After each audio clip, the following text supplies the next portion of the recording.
Yes, it's now 16 days to go until the UK is due to leave the European Union. Yes, after another whopping defeat for Theresa May's divorce deal, we're wondering if it'll be deal or no deal Brexit, whether there will be a second referendum, a general election, whether Parliament has in its ranks a faction or a leader that can build some kind of majority for some kind of solution. And yes, on this side of the English Channel, we're also wondering what exactly happened to Cool Britannia, the nation that seemed to rebound after the recession and slow death of traditional industries of the 70s and 80s that ended the troubles in Northern Ireland, whose prime minister at the time went so far as to pay lip service to joining the euro. No, the idea is not to wax lyrical about Tony Blair, rather to wonder how we got to this, to ask how Britain can see through its current crisis and redefine itself. At this critical hour, what's the plan? Where is the leadership? Today in the France 24 debate, we're looking at the fact that there is, well, no breakthrough in sight. Joining us, Agnès Poirier, London correspondent for the French news weekly magazine Marianne. Welcome back to the show. Welcome as well to writer and historian Stephen Clark, whose novels include, you brought a copy of it, Merde in Europe, Yep. the continuing tales of Paul West, this time in Brussels, right? Yeah, to find out what really goes on in Brussels, which is a lot less scary than what's going on in London. Okay, more on that in a moment. Michel de Fabiani, Vice President of the Franco-British Chamber of Commerce. 16 days to go. Are members zen or are they nervous? They are very calm. They do business. They don't do politics. Okay. From London, we're joined by Dalia Gabriel, editor at left-wing news site Novara Media. Thank you so much for joining us. Thank you for having me. The France 24 debate on Facebook and Twitter, hashtag F24debate. By the way, just to be clear, Tony Blair did not invent Cool Britannia. We can show you a cover of Newsweek magazine that dates back to December of 1996. That was before New Labour had ousted the Conservatives from power, Stephen Clark. I bring this up because it's just such a contrast, that period with what's going on now. Is it the same country? Well, like 48% is the same. Yeah, I mean, for me, Cool Britannia, it was when the Queen jumped out of that helicopter in 2012. You know, when the Queen walked through Buckingham Palace with James Bond and then appeared in the Olympic Stadium. That was England. London was the coolest place. Right, we don't even need to go back that far. No, it was 2012 then. And then even, it's impossible to believe now, but even David Cameron was cool. Because after the London Olympics, the French were complaining that we'd won the cycling because our wheels went round too fast or something like that. And David Cameron was making fun of them, and even he was cool. And then I think the self-confidence went to his head, and now Britain is about as cool as a bowl of melting ice cream. I mean, you know, it's just gone completely downhill. For me, being a Brit in Paris, we always had this slight feeling of sort of superiority. Historically, you know, I wrote a book called 1,000 Years of Annoying the French. We've been annoying the whole of Europe for 1,000 years and getting away with it. And now suddenly we're shooting ourselves in the foot and all the smugness is just gone. Why? I mean, the problem, I think, is it's the same phenomenon with Donald Trump, which is that it's much easier now to win elections with populist votes, fake news, to influence elections, to target people, to get false messages across about, you know, all this rubbish about how Britain was going to gain £300 million a week by leaving the EU. And apparently, according to Bloomberg, I read this morning on Bloomberg, it's cost Britain about $1 billion a week, just the preparations for Brexit. I mean, this nonsense you can convince people is true now has become so much easier, and there are enough people out there voting without knowing the facts. And if you tell people the facts, they just say, oh, no, they're experts, they don't know what they're talking about, or they're the elites, they don't know what they're talking about. And these days, you can get that message across directly into people's heads through their phones and their computers, and you can convince them, and there are enough of them out there, and they're very motivated, these people, much more motivated than during the referendum. A whole wave of young people didn't vote because they went to Glastonbury Festival or they were watching it on TV. They didn't bother. Right. You know, whereas the racists and all the sorts of xenophobes and traditionalists and people who don't care about Europe, they went and voted because they were motivated. Dalia Gabriel, we're 16 days away from when, in theory, Britain is due to leave the European Union, it appears that, well, nobody's opinion has changed much. We're still in this divide. Has anything changed at all since June of 2016? Well, I think and certainly in the since Theresa May last took the deal to Parliament, we've seen very little change, and we've seen her holding the country hostage essentially to try and push through her vision of Brexit. I think that I would actually disagree with what the previous speaker said. I think that, and also with the concept of Cool Britannia, I think whilst things like the Olympics and all of this put a very shiny exterior on the way that Britain was going, for a lot of working class British people, following deindustrialisation, following the financialisation of the economy, something that was started by Theresa May and continued under Tony Blair, and obviously continued under David Cameron as well. What we've seen is the worsening of the lives of working class people. Now, unfortunately, Brexit has played on the xenophobia and played on latent racism in Britain in order to try and take hold of that crisis and turn it into this kind of disaster movie that we're seeing unfold in front of our very eyes. And it's a shame that leaving the EU on the terms of those like Jacob Rees-Mogg, who want to turn us into essentially a tax haven, will actually worsen a lot of the conditions for the vast majority of people who have suffered from that context that I outlined earlier. In terms of over the past 2 years, the polls don't suggest that there has been any massive shift either way, which is why I think that even though I did vote Remain in the initial election, I don't think that people's vote is really going to solve anything, because there's nothing to suggest that the outcome wouldn't be very similar to how it is today. Wouldn't be very similar. And Agnès Parrier, we're also seeing this this dichotomy, right? London, where Adalia is speaking from, voted Remain. Places far away from the city centres have oftentimes voted Leave, a bit like what we're experiencing here with the Yellow Vests movement. And which we are seeing, it's also one of the reasons why Trump was elected. But to go back on what Stephen was saying, I arrived as a student, to Cool Britannia in the mid-90s. And so I would go back, of course, the Olympic Games was a great moment. Also for Britain, it was a great moment of unity and of joy. But you heard Dahlia say it was never cool for working class people. Well, it was never cool. It's always difficult for working class people. Now, I remember also 18 years as a young kid, even in France, of Britain under Thatcher. It was not a place you wanted to go to, okay? And the mid-90s, Tony Blair arrives in power, and you said in your introduction, we're not going to, wax lyrical and about Tony Blair, but on actually the question of Brexit, he's speaking so much sense. He's probably one of the very few British politicians, but of course is inaudible because Britain has grown to hate the guy. But it's such a different, I can tell you, I've lived in the UK for the last almost 20 years, and it's such a different country.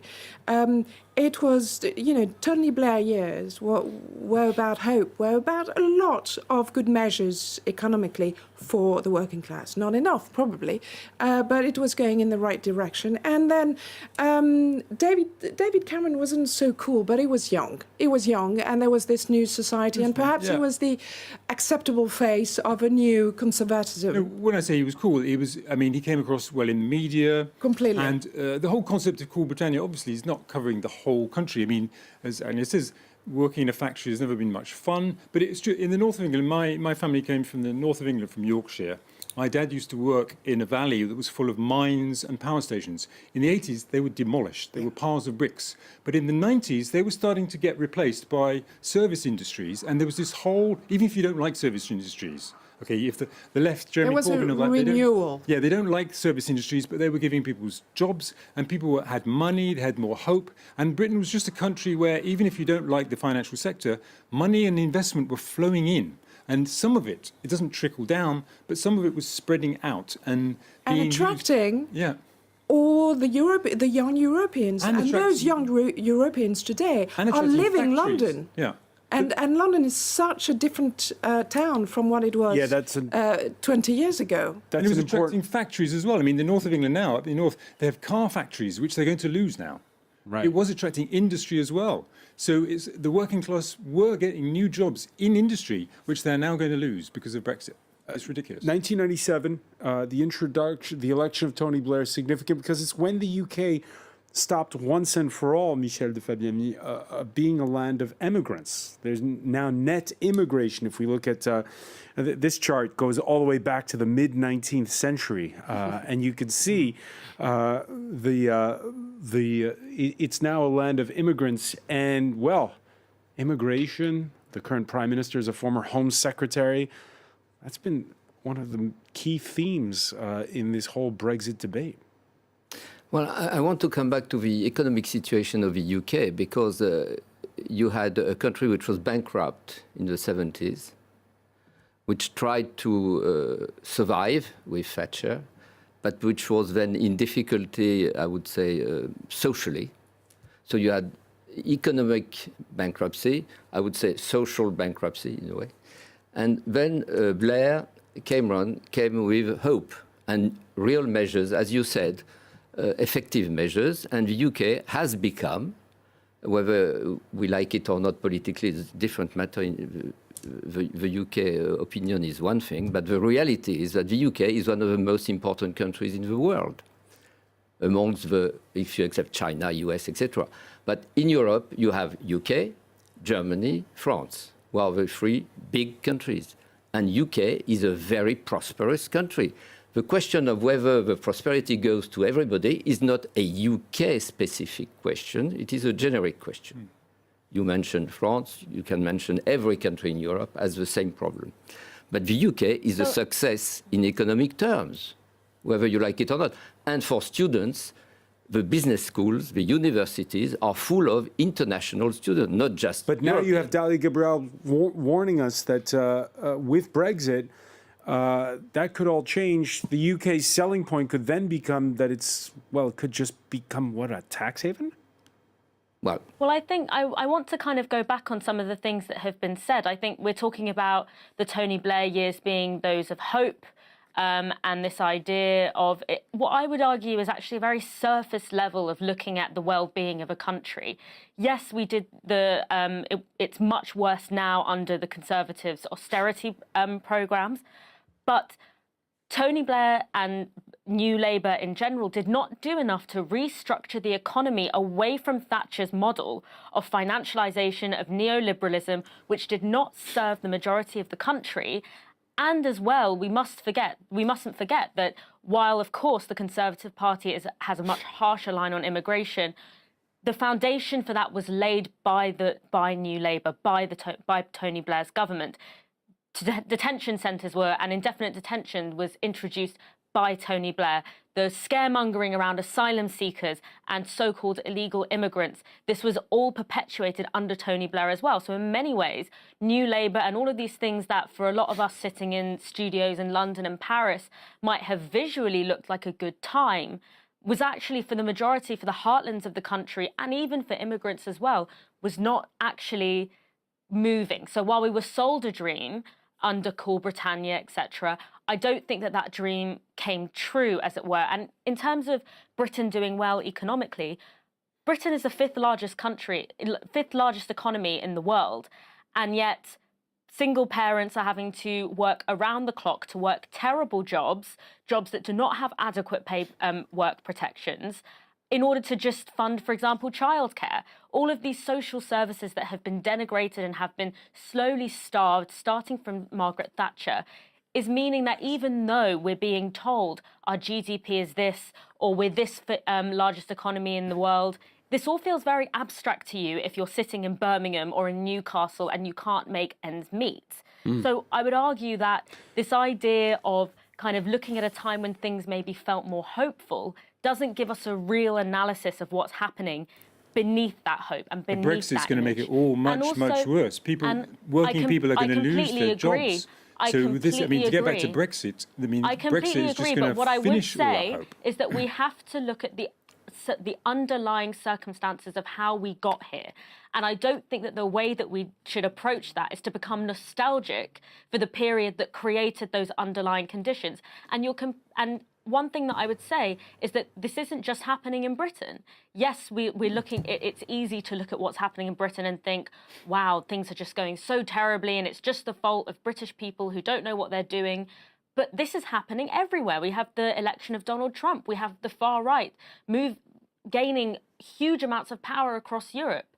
This kind of dissatisfaction with the status quo is sweeping across the world. And unfortunately, at the moment, it is the far right and the right wing that is taking hold of this moment in what let me bring in Michel Fabiani famously on this. described as disaster capitalism. Michel de Fabiani, you agree?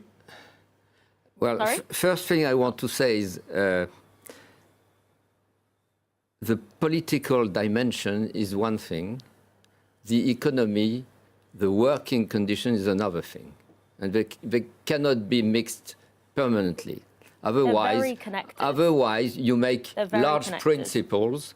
In the past, the left was for the lower class, the right was for the higher class. I mean, you create a sort of absolute classification, which are wrong today. I think today we're in a world where there is much less differences between people in their way of living. They all want to have the same way of living. And the younger generation, you don't distinguish between a rich or a poor, except that one spends holidays in the Bahamas and the other ones in the countryside.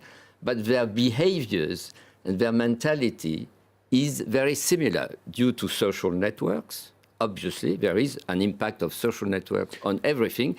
But if you want to have a job, you need to have hard factories or soft offices. But you will never depart from the fact that you need to create activity.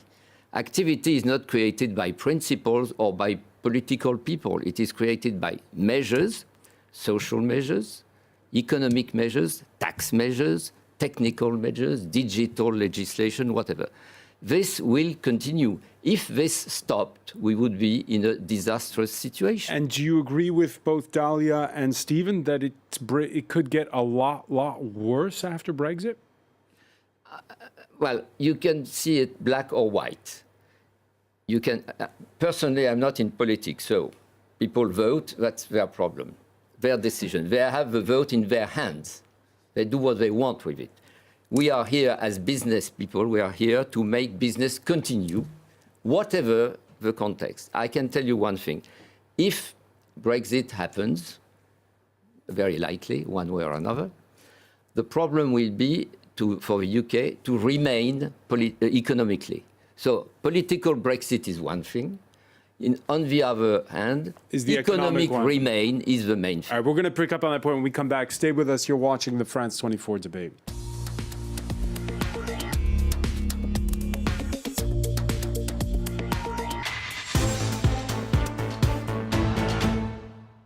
Welcome back, or welcome if you're just joining us. It's the France 24 debate. We're speaking in the midst of a week of important votes on Brexit in a divided House of Commons. 16 days to go before Britain is due to exit the European Union. We're talking about it with Agnès Poirier, London correspondent for French news weekly magazine Marianne, historian and writer Stephen Clark, whose novels include Merde in Europe.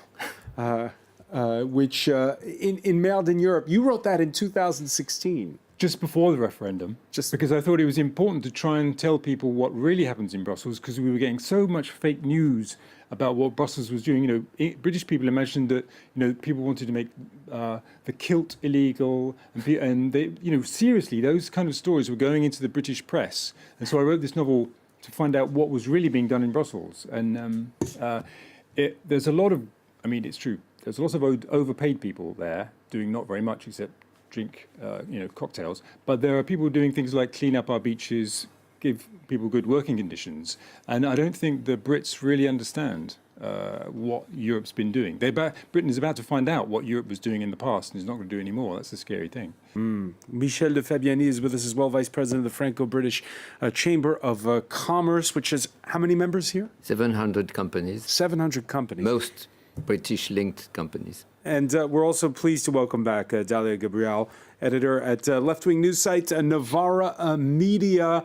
We're looking at these votes which are laying bare not just this dichotomy between growing inequality, the rich and the poor, but also the splintering of traditional parties and the old center-left and center-right blocs having a heck of a time holding it together through all of this. Let's show you a tweet from Tuesday morning by pro-Remain Conservative Member of Parliament Nick Bowles.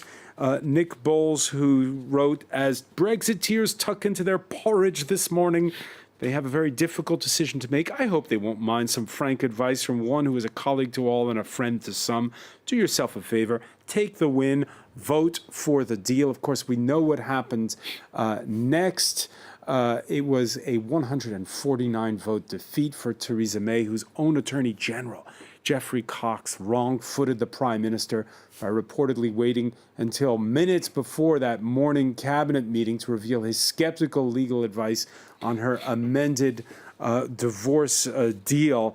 And one of May's potential successors as PM, her former Foreign Minister, Boris Johnson, the author of a biography on Winston Churchill, he called on the Commons not to act timorously, but, quote, as a great nation does. The result is that, like Adam and Eve in the Garden of Eden, they have sewed an apron of fig leaves that does nothing to conceal the embarrassment and indignity of the UK. And as the Attorney General has confirmed in his admirably honest advice, this backstop doesn't just divide our country in fundamental ways, it ties our hands for the future, and it sets us on a path to a subordinate relationship with the EU.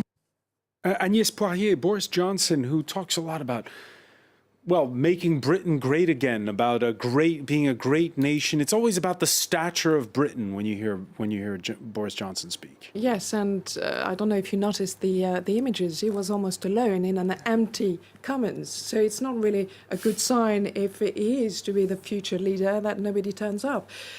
Look, and also he's had a haircut. Usually it means something serious is going to happen. Look, I don't think he's going to be the next British Prime Minister. Nobody knows what's going to happen. The truth is, to go back on what your London-based guest was saying, we're not looking back at the Tony Blair years with nostalgia, not at all, but we can just make comparisons. And if we compare the Labour of Jeremy Corbyn today, I mean, it's a disaster because they should be, I mean, Labour today should be ripping everything. They should be in power, really. But Corbyn is a Brexiter. He doesn't want actually a second referendum, unlike most of the people who usually vote for Labour. And we have a Tory party that is in meltdown, you know. And so British people are just pulling their hair because they are so badly represented. And if you look at the polls, let's say there's tomorrow a general election, 44% of the people answering the polls said they don't know who they would vote for. 44%, and that's a rise of 30% in just 6 months, because they don't want Corbyn and they don't want Theresa May or Michael Gove or Boris Johnson. So it's a catastrophe for British friends. Yeah, and there seems to be a calculation on the part of the Prime Minister, which is that she could be the only option, or at least that's how she seems to see it. She spoke earlier in the Commons and talked about the threats of a snap election or a second Brexit referendum. We will continue to work to deliver leaving of the European Union, but to deliver leaving the European Union with a good deal. And as regards the right honourable gentleman, he doesn't agree with government policy. He doesn't even agree with Labour Party policy. He has nothing to offer this country. Andrew Rosingale! Dalia Gabriel, why isn't Jeremy Corbyn 20 points ahead in the polls? So I would draw everyone's attention back to the last election, the snap election that Theresa May called. And I think that what we're seeing with the Jeremy Corbyn situation is that when Jeremy Corbyn is given platforms in the British media in the way that Theresa May or any other kind of leader of the opposition would have, when he is able to present his vision for Britain, for example, in the 2017 manifesto, that is very, very popular. Jeremy Corbyn was considered to be on, almost dead when the last snap election happened. We thought that there was going to be 100 seats that Labour was going to lose to the Tories. But actually, the ideas represented in Corbyn's vision for Britain, which is very moderate, is very centrist when you look away from Westminster and look to the actual country. His vision around workers' rights, his visions around environmental protections, around housing in particular. These all are bang in the middle of what the country wants. But the pressing issue right now is Brexit. I do agree that the situation around Brexit for both parties is incredibly difficult because both parties are, I agree, not really fit to govern in the sense that they both have this massive split between the, parliamentary Conservative Party, the parliamentary Labour Party, and the membership. So I do agree that that is an issue, and I think that what we're seeing is a renegotiation of the poles around which people organise politically, which happens every few decades. For the first time, it's part of the organic shifting of politics. But for the first time I can ever remember, for the first time I can ever remember in my life, at the moment there is no leadership in politics in Britain. Before, I disliked Margaret Thatcher. She destroyed everything that, all the factories where my family was working and stuff. I hate it, but there's no leadership anymore. The function of Jeremy Corbyn should be to lead the opposition. He's agreeing. It's the first time I've ever known a leader of the opposition who agrees with the government or doesn't express his opposition. Hang on, just a second. Wait a minute. And there's no leadership. Agrees on Brexit. Yeah, he's not contradicting. He's been silent. He's not leading the opposition. He's just sitting there quietly, hoping that that Theresa May is going to fall. There's no leadership in the Tory party because all the Conservative party is just waiting for her to fall and so they can step in. And all we've got now, it seems to me, now the only leadership we have now is a sort of the equivalent of the captain of the Titanic saying, "Don't worry. It's not an iceberg, it's a huge mound of ice cream. Let's just go towards it and we'll have ice cream forever and ever." And don't listen to the people who are saying it's dangerous because they're just scaremongers. Don't listen to them. And you've just got these politicians repeating the same nonsense over and over again, or even worse, not saying anything, as Jeremy Corbyn is doing. And so we're just trundling towards this iceberg. And no one is able to do anything. And as a Brit, and I'm not a politician at all, just as a Brit watching this, for me it's a tragedy. It's the first time I can ever remember seeing the whole of the Houses of Parliament, except a few principled people, and there are very few of them, standing up actually saying what they think. The rest are all just hiding behind a smoke screen. Theresa May was. I would absolutely disagree that Jeremy Corbyn was campaigning to remain before she Brexit. became Prime Minister, and now she's working for Brexit. For me, it's just a bunch of incompetent hypocrites. And as a pure Brit, I wouldn't know how to vote. Now there's nobody there. There's nobody with showing any real principle. That's the trouble. There's no principle. There's no honesty. The idea that Jeremy Corbyn is not putting forward a vision for Brexit is to completely ignore everything that That's Labour not the job Party of a leader of the opposition. saying. The job of the leader of opposition is to contradict everything the government is saying on principle and to put forward the contrary. He's not doing that. He's sitting there waiting. The leadership of the opposition is to provide a vision that reflects the principles of its membership.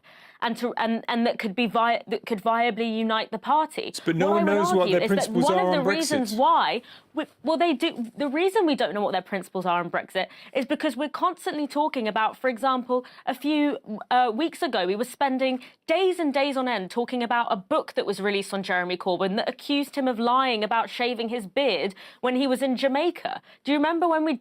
You're talking about that now. We want to talk about Brexit. We want to talk about Brexit, not Jeremy Corbyn's beard. Jeremy Corbyn has had the same vision for Brexit, which is to remain in the customs union, to remain in the single market, and to protect workers' rights and environmental protections in a way that ensures that those protections are maintained. He vision voted he's had against throughout. joining the European And Union in 1975. He still seems to be against and Jeremy Corbyn, being in the EU.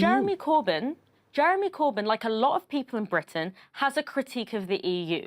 But what he is proposing is a kind of soft Brexit that enables us to still participate in the majority of the EU's activities, but whilst also still retaining the ability to make some decisions outside of the EU as well, particularly when it comes to workers' rights and environmental protections. That's the vision he laid out. That's a vision that I think can actually. But you're explaining it a lot more clearly than he does, quite frankly. This is what I am getting from just watching, from actually investigating and seeing for myself, because what we're seeing. Why doesn't he say it then? Why does he leave it to you to say it rather than standing up and saying it in the House of Commons? The reason they do. Jeremy Corbyn, John McDonnell, Diane Abbott, all of these people articulate this. But the problem is we're so focused on demonising Jeremy Corbyn and people who voted for Jeremy Corbyn as an individual that we're not even hearing the things that he's saying incredibly clearly over and over again. Michel de Fabiani. Yeah. As I said initially, the political opinions are very diverse. The political leaders, if there are any, are very different. The business needs to continue. I think the key point is the business, which is the industry, the services, tourism, etc., needs to continue. That's necessary for the UK, it's necessary for Europe, it's necessary for every country. Okay, so let's talk practically about this. 16 days to go. Yes. What should there be a delay? Should there be a delay? Well, whether there is a delay doesn't matter very much, because if there is a delay, it will be very short anyway. Because some are talking inside of the Commission now, or the Times of London's reporting that some are considering a one-year delay, in fact. Well, that would be difficult with the election. They would need to agree that there is no election, no European election. So otherwise, it doesn't mean anything. No, what I want to say is this thing. I can understand that the politicians want the UK to stay with Europe, but not within Europe. Okay, fine. For business, doesn't matter too much. What we want as business corporations who work with the UK, from the UK to the continent, don't forget that there are 90 billion pounds exchanges between, exchanges between France and UK, just between those two countries. And it will need to continue. Otherwise, if we stop investing in the UK, or the UK stopping investing in Europe, it will not be good. We want to continue. Last week, Michel de Fabiani, we saw work slowdowns at the French ports. We saw them here at the Gare du Nord. Customs officials complaining, saying we don't have the manpower. Should there be a no-deal Brexit on March 29th? This is not a very fundamental. It's a very short. You're not too worried. It's a short-term issue. If you put twice more time, more people, twice more system, it will work. It may not work on day one, but it will work within days or weeks. The French government has confirmed it will work. The British government has confirmed. The administration will not be silly. What you have seen recently is perhaps an exacerbation just to show. But the reality will be that there will be lots of possibilities. The problem is not the very short-term issue. The problem is, do we want to continue to invest in a 65 million people market? And will the UK want to continue to invest in France, Germany, Netherlands, Spain, or whatever?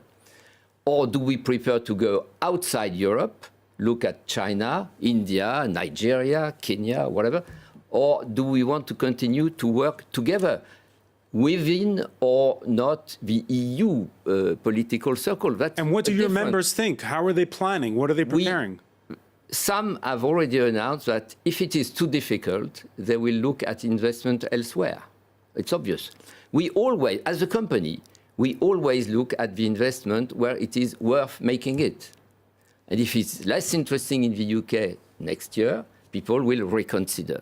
But they will always think that it is a big market in itself. And don't forget that the UK can be considered as an entry market for the former Commonwealth countries. If you invest in the UK, if you have a distributor in the UK, it allows you to enter easily the former Commonwealth, which is difficult if you are French, Dutch, or Spanish. In the same way, the French offer to the UK industry and services an entry in the former Francophone Africa. That's a reciprocity, except that the Commonwealth is more than 2 billion people. Francophone Africa is 300 or 400 million people. It brings us back. We've come full circle here. We've gone back to the Yeah. question, Agnès Yeah. Paillet, of what is Great Britain and its status. Well, I find you quite optimistic. I'm sure they would love you in the UK. Look, perhaps we can talk about the extension, because this is what we're. I mean, in all likeliness, there are going to be a majority tonight against a no deal. Which means there'll then be a vote on Thursday for an but extension. it doesn't mean anything if there's no alternative. So this will be taking place tomorrow. And if they are voting for an extension, how long? So perhaps 2 months, because some of the Brexiters say they want a no deal. They just want another 2 months to actually prepare practically for this. But of course, it means different things to different people within the Commons, because some want an extension to actually perhaps have a second referendum. Or, as Philip Hammond said this afternoon, the Chancellor of the Exchequer, the Minister for the Economy, can we actually have a cross-party compromise and go towards a softer Brexit? But it means that Theresa May then is in difficulty. And with how why weren't there those cross-party negotiations in 2016? Well, exactly. And why did she trigger Article 50 2 years ago? Because now they are between a rock and a hard place. And also, the other thing, it's not because they are voting for an extension of Article 50 that it will be granted by the 27 states. And we've heard in the last 48 hours that Aaron Banks, one of the millionaires who financed the Brexit Leave campaign, was in the Veneto region to meet with his friend Matteo Salvini. What for? So that Italy can veto the extension that might be asked tomorrow by the British government. In that case, it's no deal straight away. Stephen Clark, I'm haunted a little bit by something that Michel de Fabiani said earlier. He said, if there's a Brexit, he's still not certain there's going to be a Brexit. Are you certain there's going to be a Brexit? That, for me, is the problem and the tragedy, is that for the last almost 3 years now, the British Parliament has done nothing except talk about Brexit and try to sort of lessen the catastrophe or whatever. They're doing nothing for the country. All they're doing is manoeuvring about to try and stay in power. And I looked at what Philip Hammond was saying this afternoon, and his whole statement, first of all, his whole budget statement, spring statement, is based on conjecture. He doesn't. The Chancellor of the Exchequer, the Minister of Finance, does not know what's going to happen in his country in 2 weeks' time. That's never happened before, except maybe in 1940. That's never happened before. And also, the only two measures he had that were not to do with Brexit. One was they were giving a bit of money to combat knife crime, of which there's an epidemic in the UK, but they were giving a tiny bit of money which doesn't even cover the cuts in police budget there have been over the past year. And the second one is they're going to put free sanitary towels into schools for young girls. I mean, those are the only two, which is great for teenage girls, but there are the only two non-Brexit measures in a Chancellor of the Exchequer's financial statement. They're not running the country at all. They're just talking about Brexit, which ultimately comes down to a power struggle within Britain. Who's going to be the next Prime Minister? Who's going to be in power? That's all they're really interested in. For me, as a total cynic, they're not managing the country. So the probability or the possibility of the country sleepwalking into a no-deal Brexit in 16 days' time? Nobody knows. Nobody knows. That's the thing. Nobody knows what is going to be happening in Britain in 2 weeks' time. How can you run a country? I mean, they're not running the country. I mean, this is the tragedy. They just don't know what they're doing because they can't know what they're doing. But there is a lot of preparation, let's be honest. There is a lot of preparation on the European side and in the UK, on the visa, on the students. For instance, the Erasmus program will continue for at least 3 years, which is important because students and there is a lot of preparation on documents, on automatic scanning of trucks and cars and all that stuff. And companies are leaving Britain in case there's no more investment. They're prepared. They're pulling out of Britain in case of things go wrong. Some companies, a few big names have done that. Honda, for instance, have announced their next factory will not be in Honda, Nissan, Jaguar. prepare for the worst and hope for the best. Dali Gabral, I want to thank you so much for joining us from London. I want to thank Stephen Clark, Michel de Fabiani, Agnès Poirier. Stay with us. Media Watch is next.